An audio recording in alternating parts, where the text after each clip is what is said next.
Well, that's right. See, yesterday, the Congress party, the leader of opposition, protested outside the residence of Prime Minister Narendra Modi. Now, there are several demands which the Congress party has put across. The number one is a resignation of Union Minister Mr. Dharmendra Pradhan, and they also want that there should be discussion about the alleged brutality against the students and the youth in the national capital, in the parliament, and there should be immediate norms as far as the education sector is concerned. Now, these are the demands of the leader of opposition, Mr. Rahul Gandhi. They also demanded that the FIR that has been registered against the youth should be immediately taken back. Now, yesterday after the tussle, we saw the central government, they had sent Dr. Jitendra Singh at the location to meet Mr. Rahul Gandhi, and the centre has said that they are ready to hold discussion as far as the NEET paper leak issue is concerned.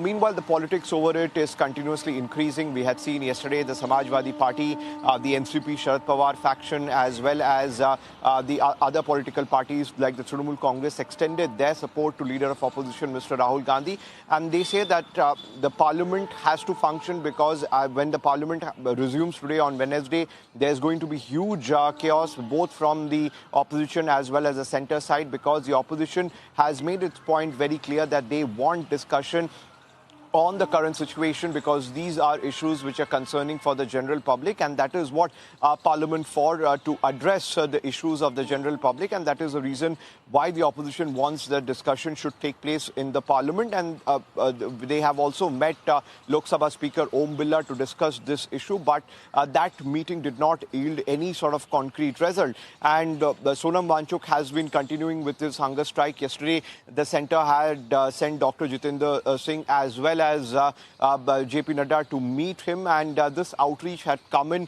after the NDA meeting yesterday, where Prime Minister Narendra Modi himself said that the message should go out to the country that the BJP as well as the NDA partners stand with the youth, stand with the students, and they are also concerned about this issue, and that is the reason why this outreach could be seen from the central government side.